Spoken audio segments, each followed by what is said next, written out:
Hi peeps, don't worry, the artwork is coming, I promise. I'm still trying to get things set up in this room for recording, so I promise the artwork is coming. Just probably a few more days and then I'll have more pieces up. I've actually ordered a really lovely print to go on that back wall, so once that's here, then I can build the rest of the artwork around it. So last night there was a full harvest moon in Pisces with a lunar eclipse in Aries. And as I was working my own ritual in front of my altar, so thankful to have my altar up and be able to be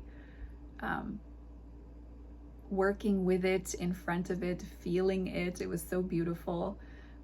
Made an offering to the spirits of place here too, where we are living, that I feel was well received when I went to check this morning. So that was a beautiful thing.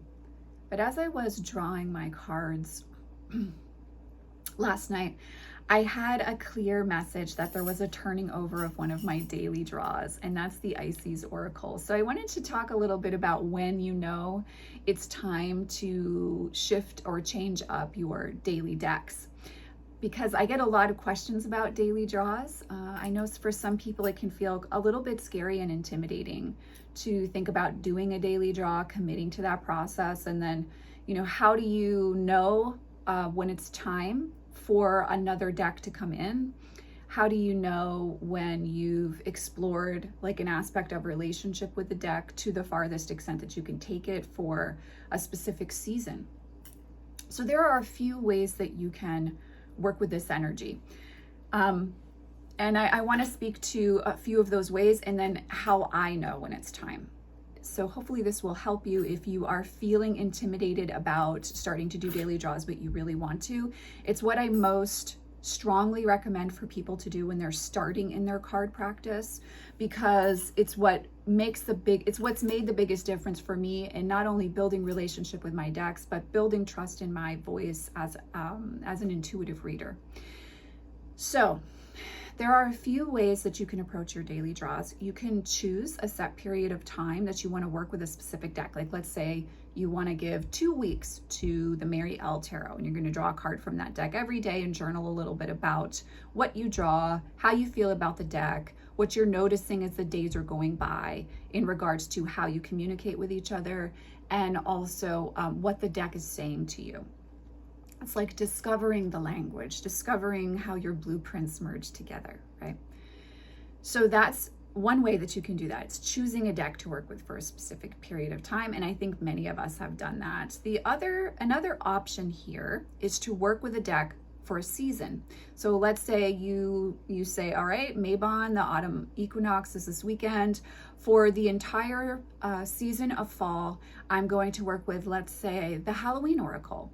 And so you have that time period of a few months where you're really connecting with that deck every day. That's a longer term commitment. And it is a way to really get to know how you're going to work with a deck. So that's a longer term commitment. The other way that you can choose what decks you're working with in your daily draws is intuitively. And that's a feeling space. So you will feel into or tap into your knowing around what deck am I supposed to work with. And I personally find that by feeling into, so I'm a very feeling and visual intuitive person. So I have like a visual of all of my decks in my mind. And I'll find that right around when I'm about to shift out of having a deck for a daily draw, I will start to get an image of that other deck in my collection that I should be pulling out and kind of communicating with. Are we supposed to work together for daily draws? And then that feeling will get more insistent over a period of days until I know it's time to switch it. And this happened for me last night when the Isis Oracle, I was sitting, I had drawn my card, and the Isis Oracle basically said to me, this is the last card you're going to draw for me for a little bit. And so that's when I know, okay, now it's really time to bring that other deck in that's been prompting me, and to allow this deck to go on vacation mode, as I like to say, as a daily draw. I found myself this last go round, and maybe it's because the moon's in Pisces and I'm about to start my own moon time, I don't know, but I found myself for the last like 4 or 5 days, I had been hearing, okay, there's another deck that's coming forward to be your daily draw deck as far as oracle decks go.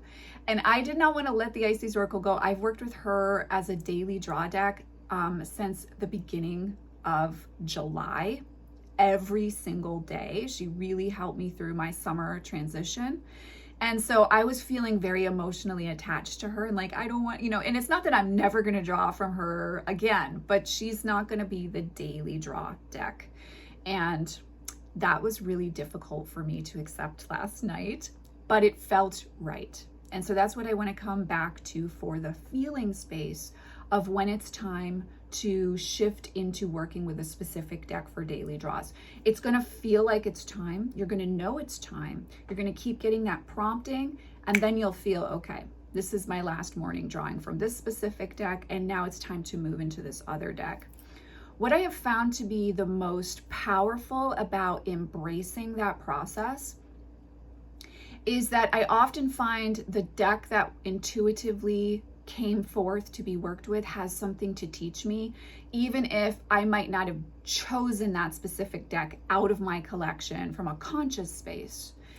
But there's often a lot of wisdom I access within those daily draws with that deck that apply to my situation, to the season I'm moving through, to the spiritual shadow work I might be doing, to my physical earth path aspect of my journey. To lessons I might be learning, to connecting with a specific face of deity for a season. And I find when it comes to the seasons and observing the wheel, that the decks that come forward are often working in alignment with kind of a general theme that applies to perhaps the Sabbath I'm engaging with, the season I'm engaging with, the place on the quadrant of the wheel that I might be engaging with in my personal practice. And so I've really learned to trust, even if it's not the deck I want to work with, or the deck I think should be coming forward next, or the deck that I want to keep drawing from because it's my safety blanket. Trusting that whatever is coming forward, being very clear that we're meant to work together, that there's a reason for it. And so by honoring those reasons, I find I have a lot of opportunity for growth, for personal development, for spiritual development, and for expanding my voice as an intuitive reader, as well as the roster of decks I can work with for my own journey, but also for clients when I read for them. So I thought I would share some of these kind of musings that I've been sitting with as I've had a little giggle last night when Ices came forward and said, no, it's time to take a little break from the Ices Oracle, and there's another deck that's been letting you know it's time. And Wednesday morning, you will be pulling from that deck.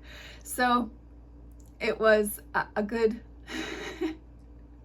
a good shift. It's time for it, but still definitely feeling that sense of, oh, I love my Ices Oracle. She's so loving and just wraps me in her care. But there's more to be explored for the next chapter with the deck that's come forward for my morning daily draws, which is the Queen Mab Oracle. For those of you who are wondering, I've really been called to work with that deck a lot, and it's very representative of dark Persephone energy. So as we approach Mabon, it feels like the right deck to work with. So I hope if you are new to working with tarot and oracle decks for daily draws, or if you're just wanting to revamp your daily practice, this video gives you some jumping off points. Trust the knowing, the feeling, or make a conscious choice that you're going to work with a deck for a specific period of time, and do your best to honor that commitment and stick with it. Sometimes that really pays off and stretches our muscles. And if we're really called to, even though we had set a commitment to work with a specific deck for a period of time, if we're really called or being called to break that off early, there's also often a lesson within that as well. So I am sending you all oceans of love, and I will, of course, see you in the next video. Take care.